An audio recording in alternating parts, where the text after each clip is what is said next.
I assume most people have not heard of me. Most people. I am a lifetime research scientist. I worked for 32 years in the pharmaceutical industry and biotech. My most senior positions were at Pfizer. I was vice president and worldwide head of research in allergic and respiratory diseases. Since 2020, I have been speaking out against the fraudulent pandemic and the intentionally dangerous injections. And my experience has been to have been censored and smeared, largely. So if you've not heard of me before, that's the reason, that censorship and smearing is the experience of people who try and tell you true things that the authorities don't want you to hear.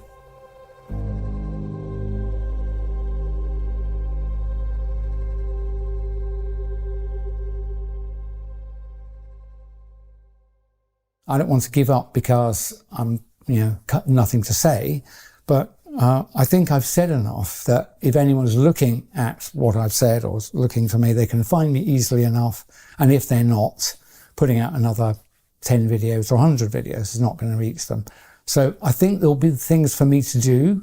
I think this could easily be a year of major change, but I can't see the point in doing that much more, frankly. I've done over 300 video and audio interviews, and I'm more concerned than I was in 2020, 21. I'm more certain, unfortunately, I wish I wasn't, I'm more certain of the tentative concerns I had then. I've got a much better understanding of the history behind what I call the nonsense, the 2020 lies of the not pandemic. And to inject people with the not vaccines. Yep. I got a much better understanding of all of the work that's preceded it.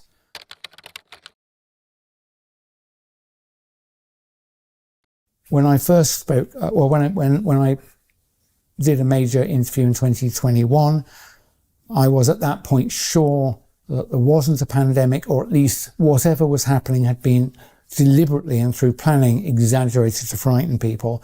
And I focused very much because of my history as a research executive in pharma for over 30 years.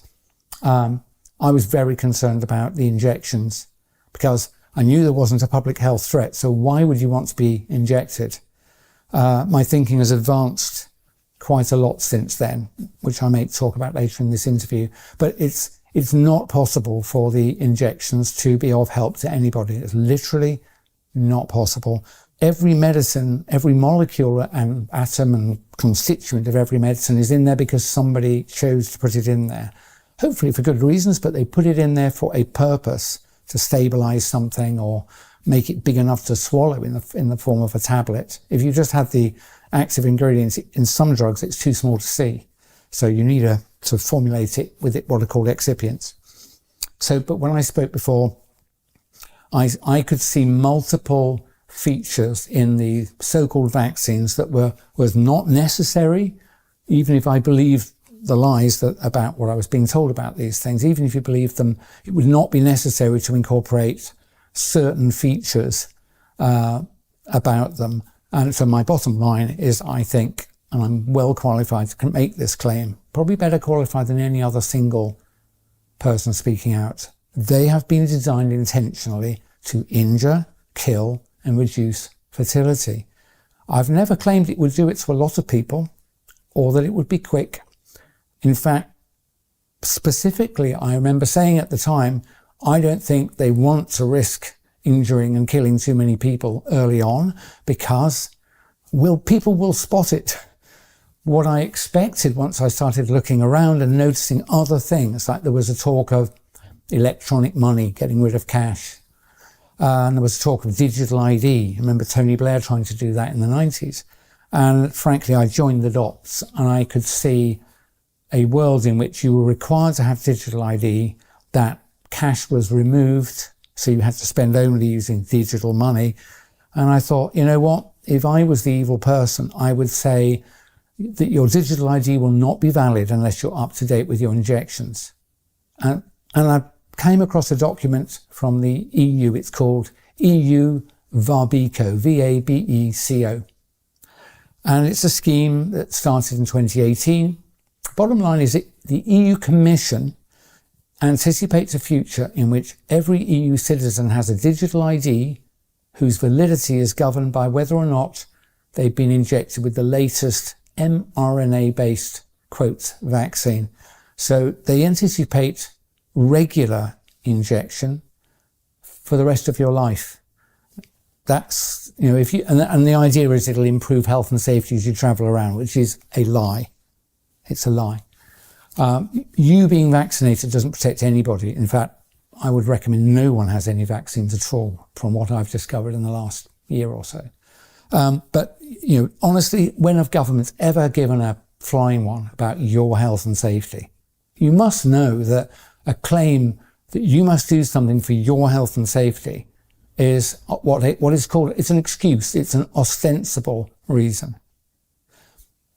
These people who are trying to take our lives away from us always use two things. It's always two things. They'll tell you about something using the excuse, the ostensible reason. So in this case, it'll be you have to be jabbed to protect you from marauding viruses.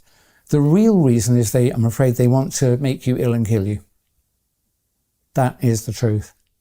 It's absolutely clear. There's really only one senior institution. It's a group of people who you can see as supranational groups from the UN, WHO, the International Panel on Climate Change, the World Economic Forum, you know, Bilderbergs. You should see them as the same. They're different manifestations. Trilateral Commission. Keir Starmer's a member of the Trilateral Commission, the only elected British politician who's a member of this globalist group, at least that particular one. They're all founded by the same group of people. They've been running for, you know, decades to much longer than a century. And they believe their destiny is to control all us little people, all us. They see us as useless eaters. Useless eaters. Where have you heard that phrase before? What happens to useless eaters, do you think? I think they believe it's their destiny, maybe their obligation, to take control of everyone, everywhere, forever, using digital means. So digital ID, digital money, geolocation, and an obligation to be injected, something like that. You don't need much more than that. The control mechanism is so frighteningly simple. I warn people, and I'm not going to sign up for digital ID. I'm probably going to regret that statement, but you don't need a new global single format editable digital biometric ID. But that's what digital ID means. Single global editable biometric digital ID. I'm warning you. I'm trying to help. It's the last really important decision you will get to make. If you sign up for it, the people who are taking over do not require your consent, your collaboration, you to do anything after that. And this is why I'm going to tell you why. Even I, as someone who's not involved in finance, I'm clever enough to see that the debts of all major countries has been deliberately piled on and escalated to the point where it's obvious to all of us that the debts can never be repaid. We're struggling even to service the interest on the loans. So at some point, I predict with great confidence that an event like 2008, the global financial crisis, only 1,000 times worse, will occur. And that will mean every country is bankrupt at the same time. All businesses would be bankrupt at the same time. And to find out what will happen to you, if like me, you're sort of comfortable and middle class, early retired and got a bit of saving, you should be really frightened what I'm going to tell you. David Rogers Webb. David Rogers Webb. He is my matching half in finance. He's a retired hedge fund manager who discovered that the laws pertaining to private property rights have been altered over the last 50 or 60 years surreptitiously in every country on the planet. So when you think you own something, I invite you to look in. If you've got an investment account, you will find now, you won't find any statements to do with ownership. You'll only find the phrase beneficial ownership. It makes no difference most of the time. You can buy it and sell it. Let's say it's shares, stocks, bonds. You can receive dividends and so on.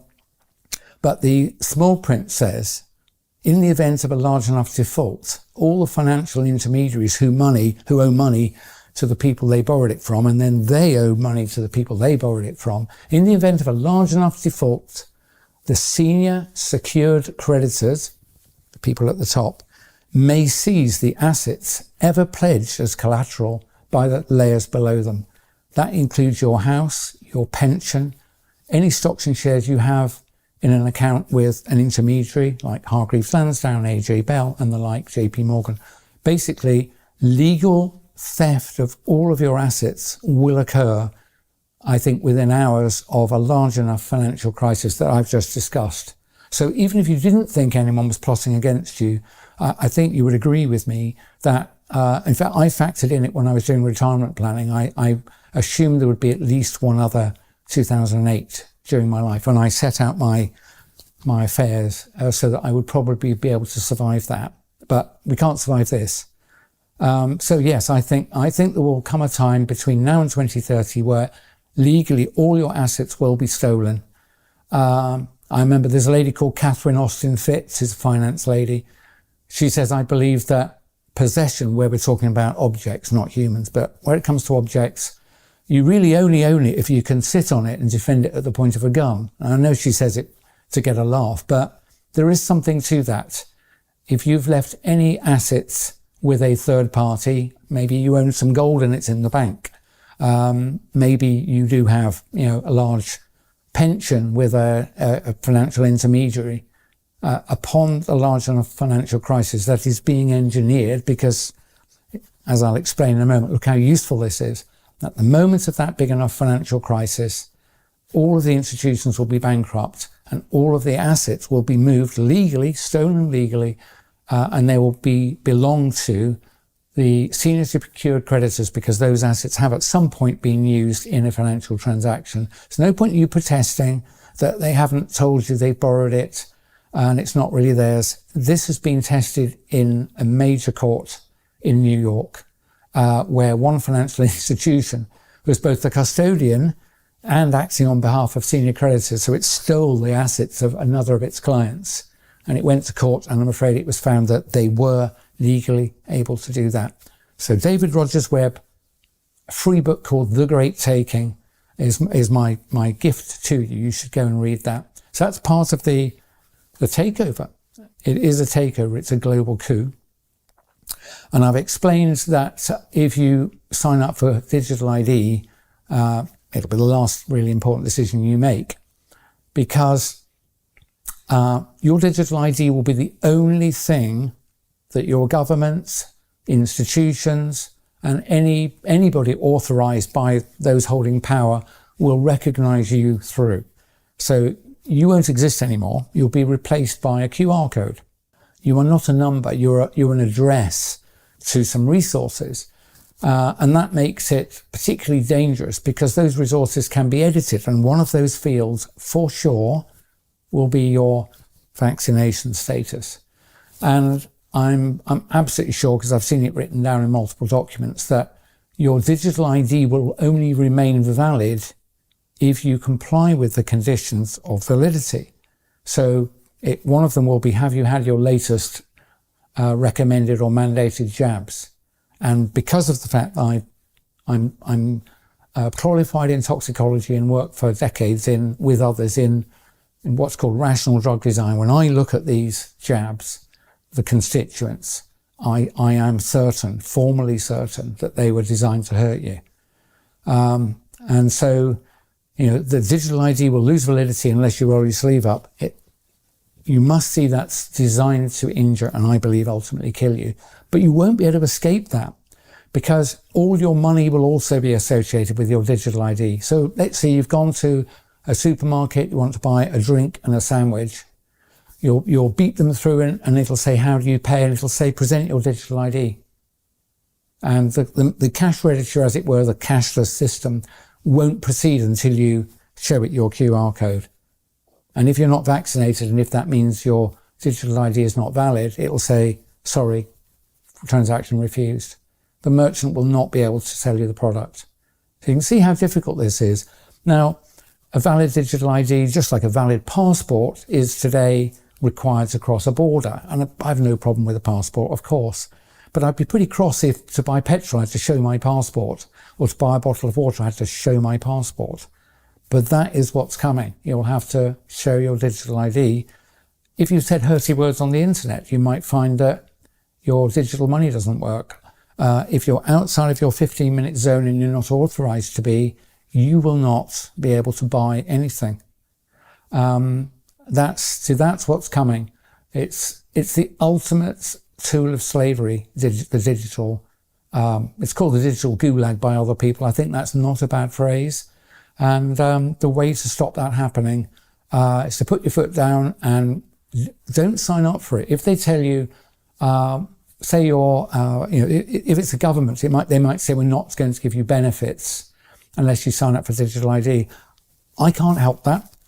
I'm going to tell you, you at this point have to choose. Obviously going to engineer it so that you'll feel you can't refuse. If you sign up for it, your life is going to end. Your free life is going to end. So I would say, like I always did with the jabs before I really knew what was going on, I would say, don't decide anything now. Defer your decision a month, maybe another month. Same with digital ID. Please, when it's first put to you, and especially if they threaten you, we'll have to fire you if you won't sign up for this. This is good for you, is it? Why would they threaten you? Why would they punish you for not doing something that's supposedly good for you? And the answer is, I mentioned earlier, always two reasons: the ostensible reason, the excuse, or the real reason. And the threats come because the real reason is what I've been telling you. It's for bad. So if they tell you they won't pay your benefits if you don't sign up for digital ID, I'm going to ask you to swallow hard and not sign up. You might have to sign up in a month or 3 months. Don't sign up. The more people who don't sign up, the more likely we are to be able to defeat this, because other people will be taking their lead from you. So if you've got children, I think you should be willing to go hungry for a bit. If I have to, I will, in order to stop this happening. So I've made the bold statement, I'm not going to take on a digital ID. And some people have said, you will lose access to your money in your bank accounts. Do you know what? So be it. If I sign up for it, what's going to happen is what I've outlined to you. Money's not going to matter. One, they'll steal it. And secondly, I don't want to survive in a world in which I'm beeping my way into and out of shops and beeping my way to buy some mouldy bread with insect flour, right? I'm not going to live in that world. So I'm just going to stop. And the worse the punishment threatened, brought upon me, the worse the retribution, the more sure you should be that this is a bad thing. So even if they say we're going to fire you, say respectfully, I don't trust this system. I'm going to defer my decision. I'm not going to sign up this month. Let them fire you. I think they'll have to give up. Remember NHS 100K when they said, we're going to jab you all or you'll lose your job. And 100,000 of them campaigned on the street. And the government actually gave in the next week.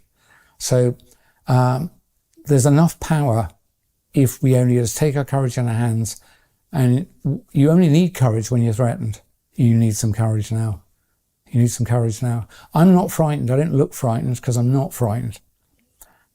Everyone's life comes to an end eventually. I don't want it earlier than necessary. But if I do what I think these evil tyrants want me to do, the end of my free life has been reached. Honestly, I think we can defeat this if enough of us are reasonably brave. You don't need to fight anybody. It would be pointless. They'd love you to get young, strong men if you get fighting on the street. I bet the government would love that. Never been my style. But the way to fight it is literally not to comply. So don't sign up for digital ID. I would say if they tell you there's another scary event and you need to go home and stay in, go out for a long walk. Go and find several friends and go for a long walk. If you believe at this point what you're being told on the mainstream media, I've lost all sympathy for you.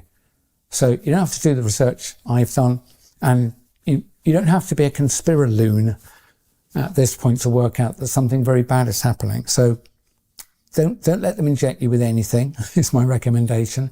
And don't allow yourself to be locked down or forced to wear masks or frightened by anything. It's all lies, all of it. And you've got to take your courage in your hand now and think, do I trust the BBC or this guy, Dr. Mike Yeadon, who warned you about the toxicity of the expected toxicity of the injections I warned about in writing before they were authorised in December 2020. And every day I've wished I was wrong, but I'm not wrong. And having been right about that for 4 years, then I think at least do me the honour of exploring some of these things. So I've talked about David Rogers Webb. Another person I recommend, Ben Rubin. Again, I recognise a brother. He was in corporate consulting in one of these, I think KPMG or PricewaterhouseCoopers. And he has discovered that 20 years of his career was to do with like globalizing corporate systems, information systems and so on. And I think when he realized that he'd been part of, preparing an unpleasant scenario, a bit like me with pharma. Luckily, I had retired before I realised what was going on. But just to be clear, I would not take a commission in pharmaceuticals or biotech anymore. I wouldn't work in that sector anymore. I don't trust it, and I don't think it's a good thing. So Ben, look at what Ben Rubin is saying. Ben is a guy who spends a lot of time looking at like whole of governments, looking at whole of corporations, looking at integrated systems. And so he will do a much better job of explaining, as it were, politically how we got here. But I think I'm pretty good at telling you, don't take the vaccine, and don't be frightened by the lies they're going to give us. That's what I would say. And for goodness sake, don't sign up for digital ID. If you feel compelled to, I'm really asking you, defer the decision to do it and watch the punishment, and know that if it's genuinely good for you, why the dickens would they punish you? Why would the threats escalate until they might even say, if you won't take it, we're going to imprison you? They won't start there. They will literally start there with a financial disincentive. So defer the decision, even if you think you're going to have to sign up, please, because I think we can defeat them with that one move. And the other one is, don't believe the lies anymore. There's nothing much to be frightened of other than other humans, really. Other plotting humans are the thing you should really worry about. And there are plenty of them, and I'll name one of them, our former Prime Minister, Tony Blair. He's not a good person. He's really not a good person. So he came into government, you'll remember, not left, not right, but the third way. Do you remember the third way? What it involved was public-private partnerships, which meant we'll borrow money from private financiers and we'll spend it on public services. So that means your country will improve without you having to pay any taxes. And when I heard that, I thought the chickens will come home to roost. And so we got lots of new hospitals. We didn't have to pay for them at the time. We were just servicing the loan, something like that.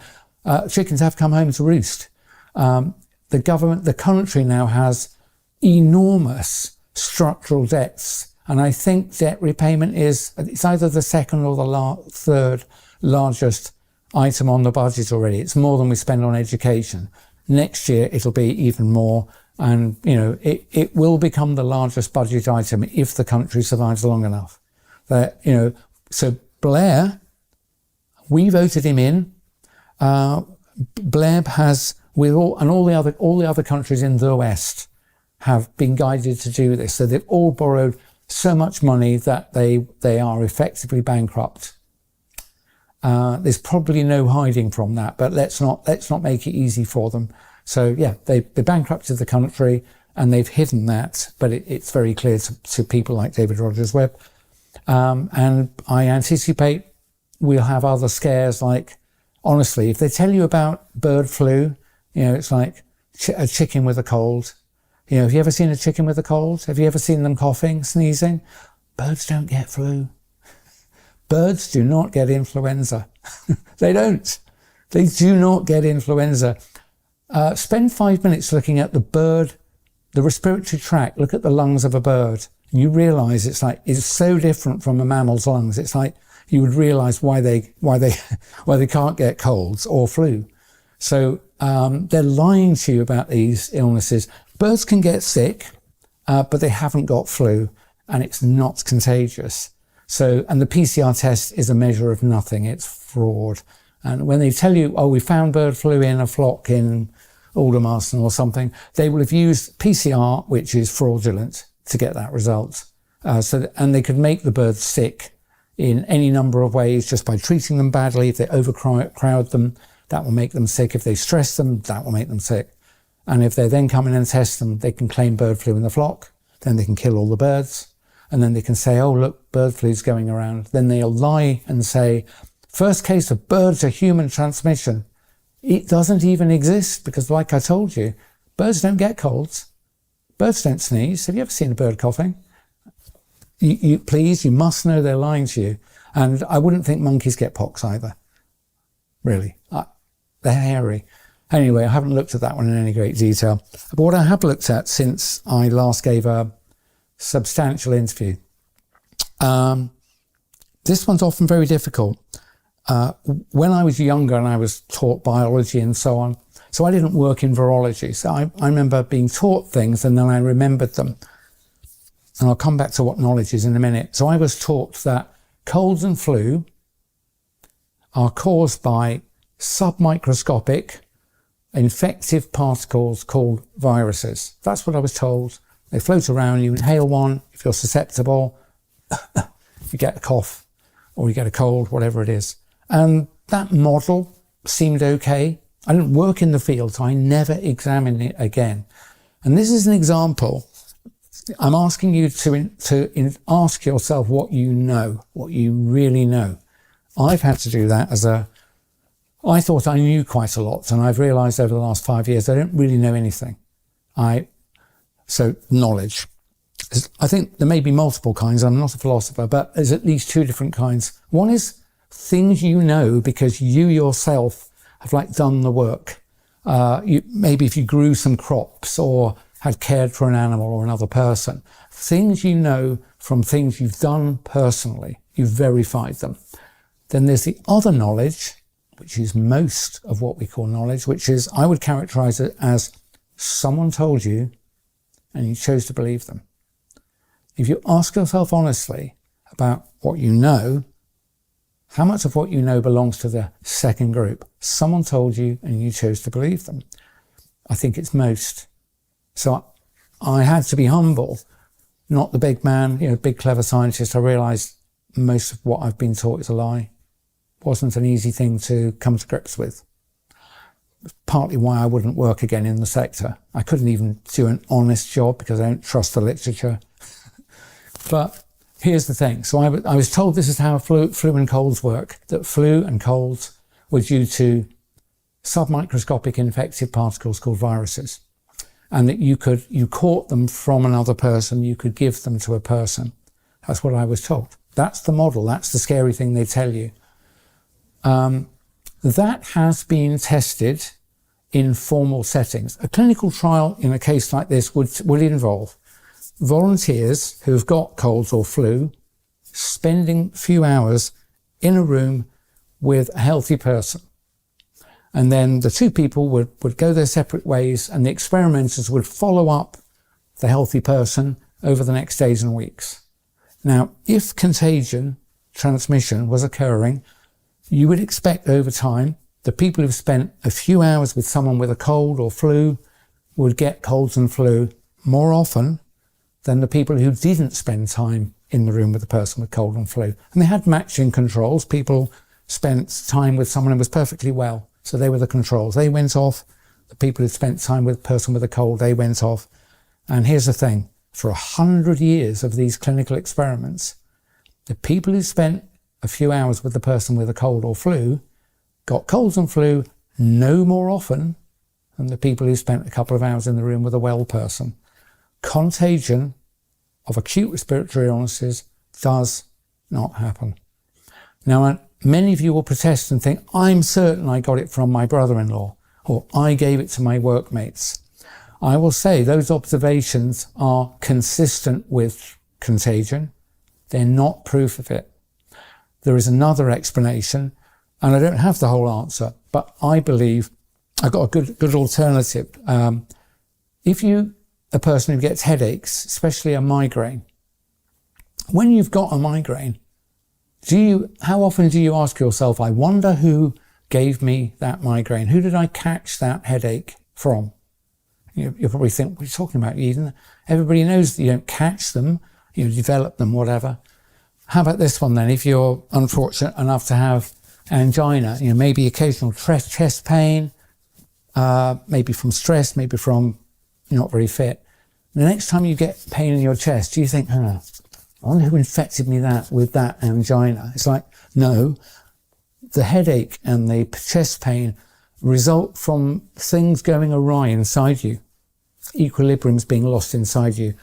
I believe, as a respiratory expert, that colds and flu are the result of a loss of normal equilibrium inside you. And so they occur from time to time. If you go from cold to warm environments, dry to wet environments, and vice versa. If you're stressed, if you haven't slept, if you've slept with your mouth open, your nose is a fantastic filter. And I think those are the things that trigger colds. We get colds quite often. I probably get a couple of minor colds a year. Flu I've only ever had twice. So colds happen so frequently. This is how it works psychologically. The next time you get a cold, because you've been told you catch them, you'll think, who did I see that had a cold? It's like, I wonder if that guy in the checkout who was coughing. Or no, it's Dave at work, or my sister-in-law had it. And you will attribute your symptoms to those encounters, because that's what we do. Humans are great at forming patterns. And I'm telling you, it looks like that, but that actually isn't how it works.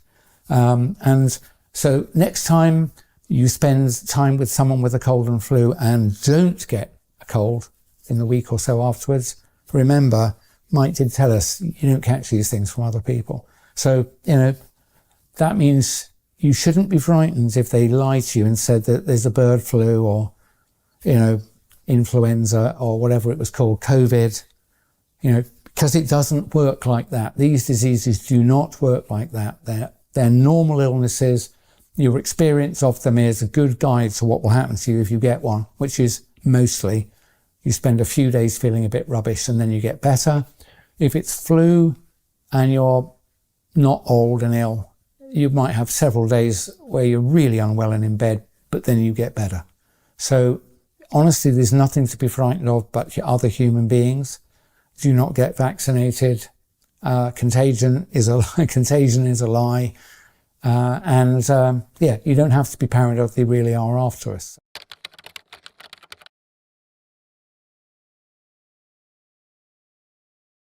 I would like to come back to something very, very important that I've discovered. It was absolutely horrifying. And when I tell you, and it's right in my field of expertise, I was the vice president for years of new therapeutics for allergic and respiratory diseases, ANR. I will credit the terrific work of two Americans, Sasha Latypova, Latypova, Sasha Latypova, like me, a retired pharma executive. She worked in development, I was in research. And a legal scholar called Catherine, with a K, Watt. Catherine Watt, W-A-T-T. They write on Substack. They have uncovered the fact that vaccines have never been intended to reduce diseases or to help you. They have always been what I have determined the COVID shots to be, which is materials that harm you and do you no good. And of course, that's so horrifying that you think, oh my word, all of them? Yep, all of them. I'm not saying they're all as dangerous as COVID jabs, but none of them were good. And rather than trusting me, go and read the work of Sasha Latypova and Catherine Watt, and then it's up to you to decide, okay? If you think that's wrong, that's fine. But one thing Sasha and others discovered, and they shared it with me before they even published it, and as soon as they told me, I knew it was right. Can you remember a time, those of you who are over 60, I'm nearly 65, can you remember a time when you were young when very few people were allergic to peanuts? And very few people were allergic to anything? You probably can, can't you, older folk like me? What we discovered is that if you inject a person with a foreign protein like peanut oil, if you inject a person with tiny doses of that, especially if you do it 2 or 3 times, that person becomes fiercely allergic for life to peanuts. Imagine if you were to inject a whey protein from milk in a tiny dose, so small that you probably wouldn't even notice it on the ingredients list. And if you injected that into your child a couple of times, when they grew up, they might end up, not all of them, but many of them will grow up allergic to milk and milk products and anything that's got whey protein in it. Imagine if they injected you with a beef protein that came from plasma, for example. You often see that in products. A tiny dose, a really tiny dose, so small it'll be off the bottom of the ingredients list, and you injected that person twice with it, they'll become intolerant to meat. Unfortunately, that is all true. All of those ingredients have been found in at least one of the vaccines on the vaccine schedule in America, and they're pretty much global products. These diabolical people have included components in the jabs that your children have been given and you may have received that were designed to sensitize you to every single basic food item. You know, to wheat, to corn, to beef, to chicken, to milk. That's why the number of people, I think like 1 in 3 people has some kind of allergy. It's like, they didn't, when I was young, they didn't. Sasha Latipova was born in the USSR, and as she said in her fruity Russian, she said, when I was young, no one had allergies. When she came to America, I think in the 80s, it was like, what gives? And so she was probably perfectly poised to spot this. And so she discovered this, and she noticed that a scientist called, I think it was Charles Richet, something like that, 1902, 1905, given a Nobel Prize for discovery of this mechanism. If you give tiny doses of foreign protein into a person separated by 2 weeks, they become violently and permanently allergic to that substance. You know, even if you touch it on the skin or put it just in your mouth, on your tongue, or certainly if you eat it, you've got a worse than even chance of having an allergic response to it. These people have sensitized you, those of you who've been vaccinated, to large amounts of the natural environment. I mean, how diabolical is that? And it's exactly the same mechanism as I called out in 2020 about the COVID jabs. Remember I said that if you ask the human body to make a protein that doesn't belong in you, a non-self protein, a so-called spike protein, wherever it came from, I said if you do that, it will make you, your body will cause an autoimmune reaction, or your body will then make foreign material, your immune system will say, what the hell is that? And will attack it. So it's like a failed organ transplant. It's autoimmunity. That's what has happened through the whole history of vaccination back from the late 1700s to the present day. And that's pretty bad. So that's what I wanted to tell you about vaccines. And as a result of that, I am proudly anti-vaccine of all kinds. Remember, I've told you, at least where it comes to acute respiratory illnesses, they are not contagious or infectious. They're not caused by viruses because there's no scientific evidence for the existence of respiratory viruses. I know this. I've done the work now. I've studied all of the literature. I've studied the clinical side. I've looked at the cell culture side. And as soon as I did, it's so obvious to me that each of the so-called pillars of evidence are fraudulent. They are fraudulent. I haven't personally looked at every virus, but if you go and look at recordings by people like Stefan Lanka, Samantha and Mark Bailey, Andrew Kaufman. Anyway, there are several brilliant people. I reached my own conclusion by doing the work in respiratory and allergy. I have to say I'm going to leave it to other people to do the work in their own fields, but that has allowed me with confidence to say the things I now say. If any former colleagues, please, want to talk to me about that, if they think I'm wrong, I'm not wrong. I can show you chapter and verse, all the literature references going back to acute anaphylaxis. I've used these models in vitro in industry. It's like, and how do we achieve them? You administer foreign proteins twice, about 14 days apart. It's like amazing how I didn't spot it. People don't spot things. I didn't spot things. Even in what the Americans call your own wheelhouse, because you're not suspecting people are out to harm you. You literally don't interpret this action, which is bad, because you're not looking for bad motives. So now I can see so many things. I understand some people don't want to even tackle this topic. And I've been warned by people that if I say acute respiratory illnesses, colds and flu are not caused by infectious particles, they're not contagious. If I say that people will not believe me. Well, I'm not going to lie. There's no point in me sitting here and telling you anything if I don't tell you the truth. I'm sure it's true. Some people will reject everything I've said because of what I've just said, but I can't help that. But I am qualified to have done the work. And you may note, I restrict my remarks to acute respiratory illnesses, because that's where I've done all of the work. I've read all the papers. I can show any other scientist I can send them a list of the papers if they want.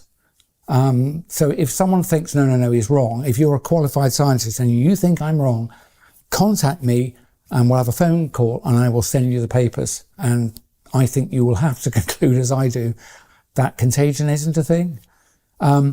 Obviously those illnesses are real. I've had 2 bouts of flu, and dozens of colds. But basically all I'm telling you is that the attribution, the mechanism of them happening is not what we were told. It's something else. I've spent a lot of time working with others in designing therapeutic aerosols, things that you can inhale and will land in the airway. So I know a little bit about the internal architecture of the lungs. You may have heard statistics like the inside surface of your lungs, if spread out flat, is about the size of a tennis court. I mean, whether that's exactly right, I don't know, but it's big. It's a big surface area. And every part of that internal surface is covered with a thin layer of liquid, which has got little mucus in it. Imagine your body all day and all night for whole life has to regulate the thickness, the depth of that little layer of water. If it's too thick, or if it's too thin, or if it dries out, your lungs won't work properly. But I think occasionally they do veer off course. Patches of your lung lose control of what's called airway surface liquid, the wetness on the lining of bits of your lung. I think that's what a cold is. Seriously. I'll also offer one last piece of evidence, just to show I've done the work in my own area. You may know some people with cystic fibrosis, CF. It's a very unpleasant disease. It varies, though, in severity from, I didn't know you had CF, to poor babies that don't make a year old. What's the key problem in CF? It's to do with regulation of the state of hydration of your lungs and also your gut to some extent.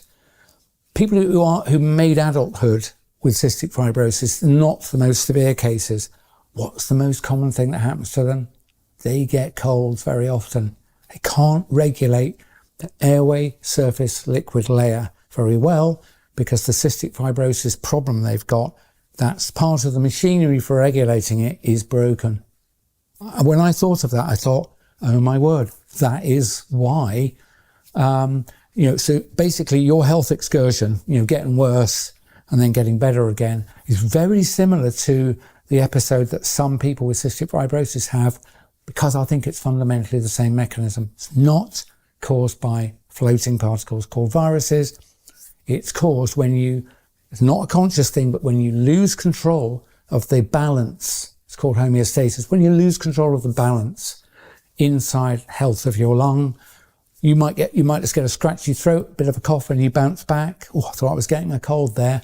Or you might get a bit of a cold, or you might really go down with something chesty, or you might have to take to your bed. And I think those are like a nested series of excursions from health and back to health. All right, that's what I think colds and flu are. They're not contagious. They're not caused by viruses. And I've given you a better explanation for what a cold is than the official story. So I invite you to take that on board. So yeah, I understand people not wanting to speak about viruses, but I think if you know the truth, you just have to speak it or get off the stage.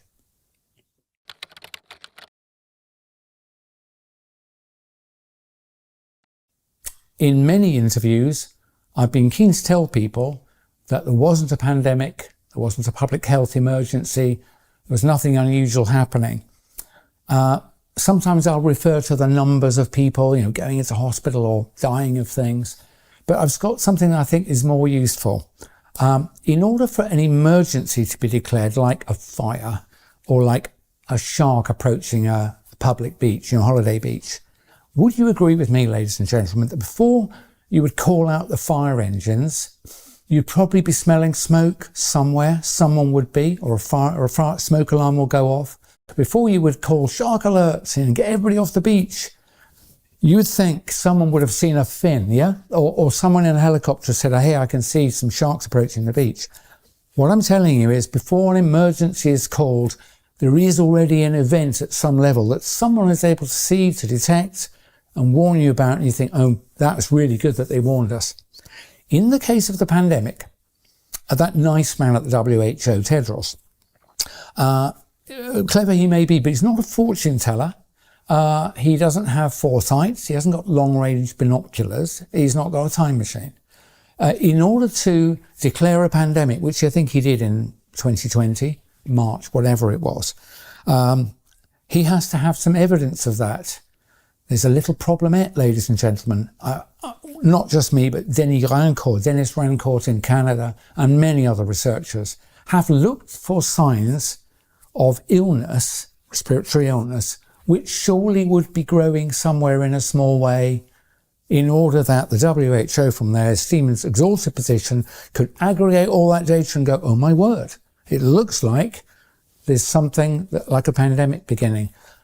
There is nowhere in the world that you can find increased frequency of respiratory illness and respiratory deaths anywhere until after the WHO called a pandemic. Ladies and gentlemen, they called a pandemic with no evidence of a pandemic because they were lying to you. They were lying to you. Then they created all our governments created the impression of a pandemic by misusing a test that doesn't measure what it says, PCR. There's literally, what we had is a pandemic rollout of the test. It's as simple as that. Increased number of cases everywhere was a pandemic of a rollout of a rubbish test. It's not a mistake. They knew it was rubbish. They designed it to be rubbish. They designed it to produce positives where there was no illness. And then when people died, they said, oh, they had COVID. They literally did that. And then, I'm afraid, medical procedures in care homes and hospitals led to people being killed. But this is old news. You've heard all this before. I just wanted to tell you, you can't have an emergency without some sign of that emergency emerging somewhere. You need that information in order, as a leader, to say, I'm afraid, folks, I've got bad news. There's an emergency coming, batten down the hatches. For these pandemics, they just lied to you. Nothing was happening. If you go and look for it, you'll not find the evidence. They called the pandemic, and then the data started arriving, which was fraudulent. So it's as simple as that.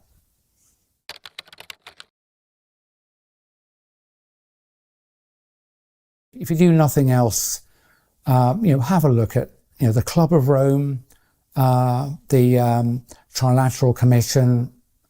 Honestly, things like climate change and diseases that pandemic were decided to be used by people concerned about population, for which there's no evidence of real concern. They decided at the same time to frighten you with diseases and changes to climate. It's the same group of people at the same time.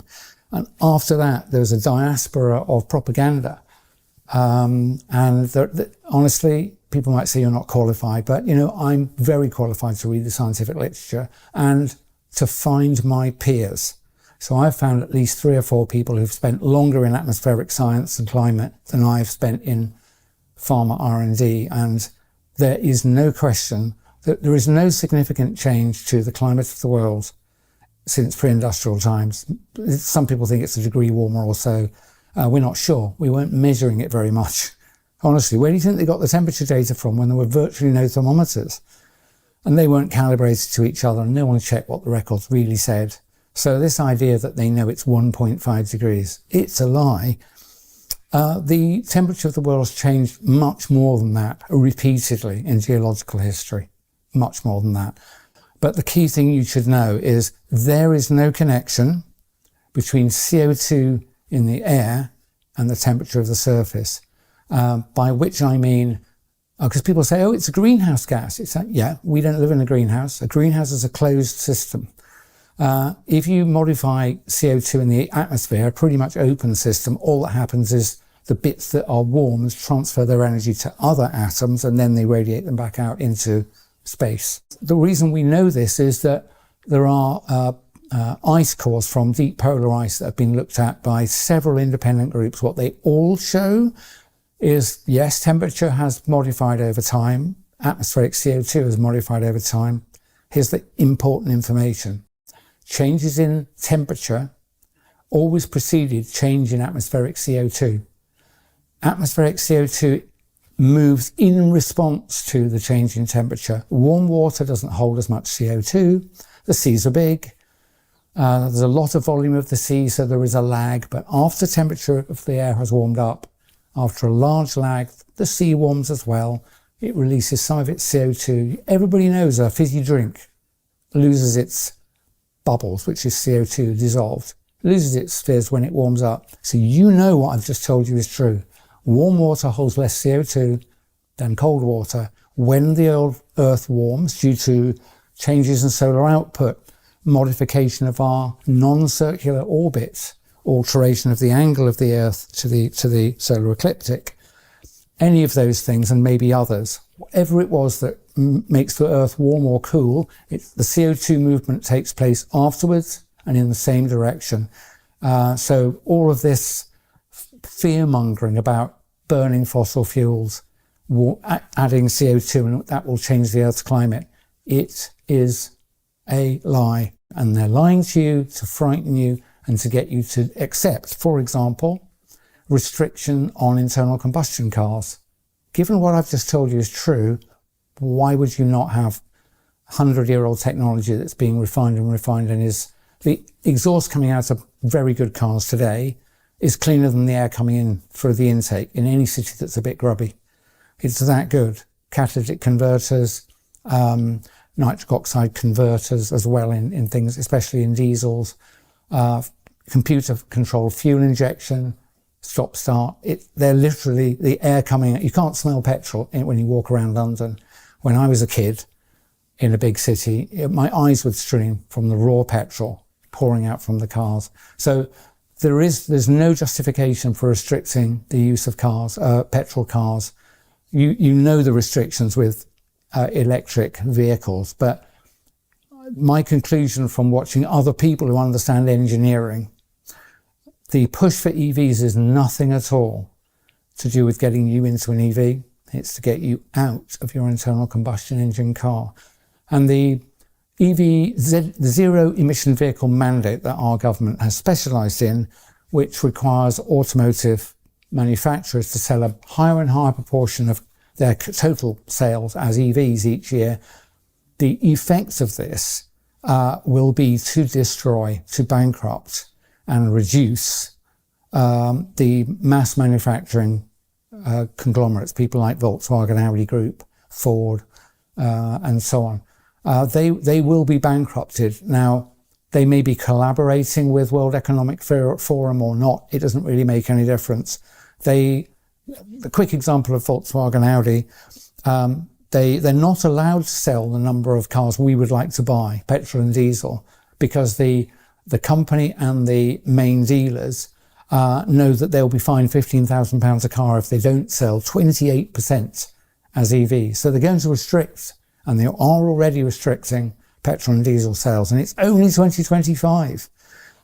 They also can't sell very many EVs because the European cars are a lot more expensive than the cheap Chinese imports. I'm not having a go at China. I think this has been arranged by global financiers. On the one hand, it's like a 1-2 punch. You can't sell petrol and diesel because we're not going to let you. And oh dear, your cars are uncompetitive with the cheaper Chinese cars. There are 180 Chinese EV makers.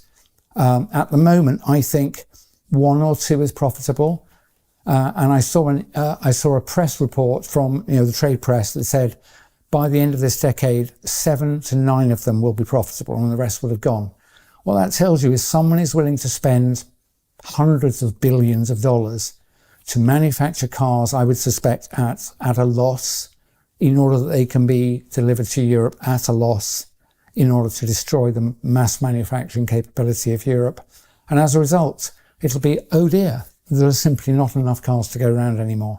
So in the end, they won't need to mandate it. There literally won't be any. So, and that's one big concern I've got.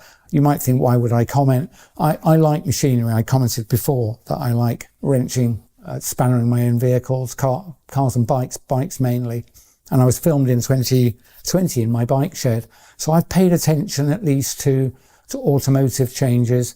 I recently had a hire car on holiday, which was brand new, and I hated it. The thing is full of surveillance technology. It's full of, I think they're called ADAS, Automated Driver Assistance System, something like that, ADAS. And it's an EU set of regulations, but it will be rolled out worldwide. And they're the things that are slightly irritating, that beep at you if you're 3 miles an hour over the prevailing speed limit, will shout at you if you don't stare out of the windscreen constantly. If you take a hand off the wheel, it'll tell you to put your hand back on the wheel. Those have, on average, I read in a trade press, over 10 cameras in the car, only a few of which are outside.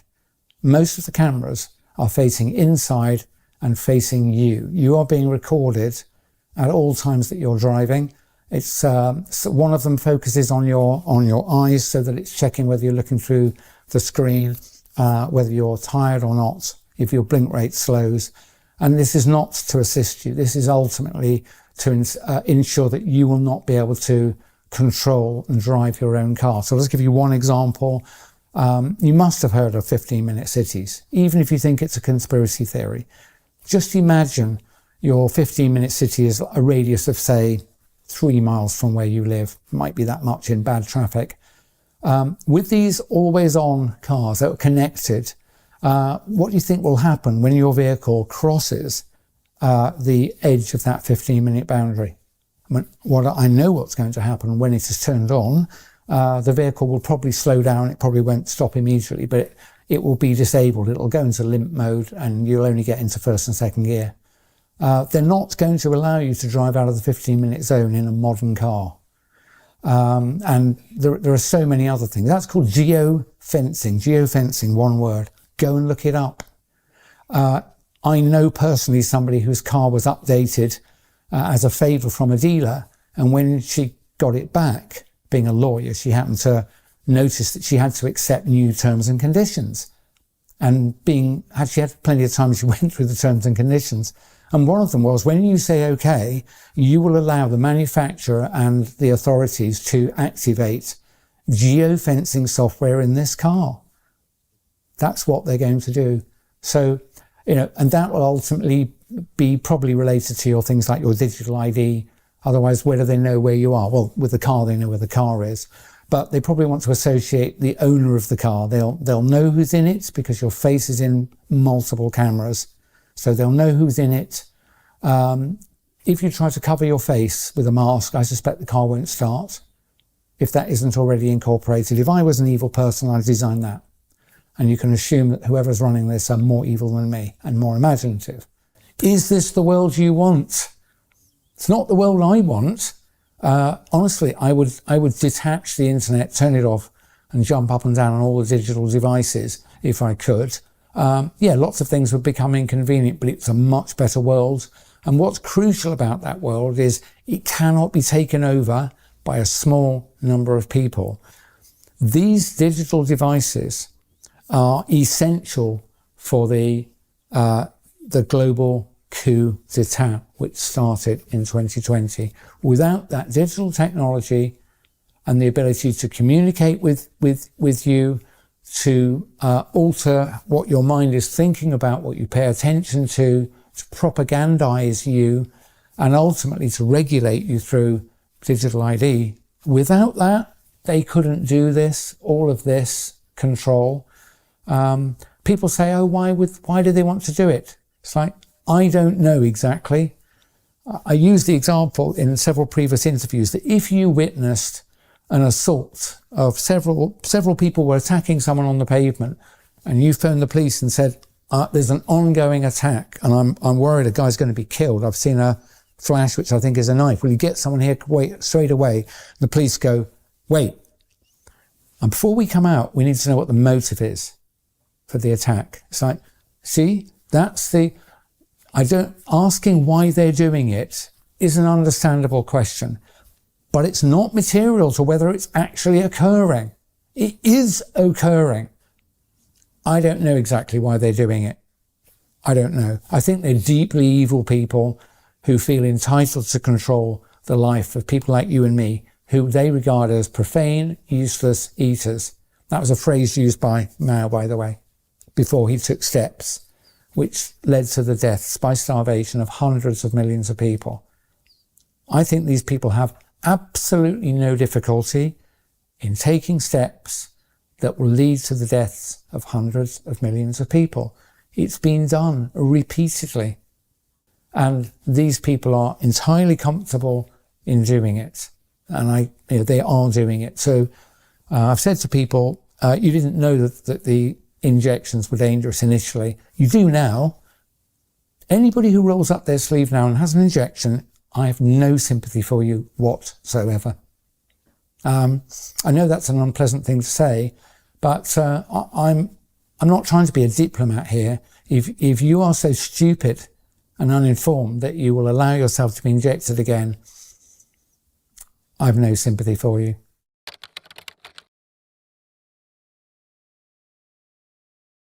I think it's very important to recognise that there aren't any heroes out there that are going to descend from on high and save us, and I'm certainly not one. But there are very large numbers of us, and the people who are trying to take our freedoms away need us to comply with things in order to control us. And I'm saying to you, we will win if enough of us, bottom up, simply refuse to go along with their harebrained plans. So if they want to frighten you with some mad pandemic that doesn't happen, don't be afraid. If they want to tell you to stay at home when it doesn't suit you, go outside. If they insist you wear masks, don't wear masks. There's no possible benefit for you wearing masks. Certainly, if they want you to roll up your sleeve, do not accept any injection, certainly not of these mRNA technologies. They certainly like their digital control technologies, so do not sign up for digital ID and many other things really, but try and stay healthy, go and talk to real people, give them a hug, and eat good food, exercise, be out in the daylight, and we'll be all right as long as enough of us do not comply.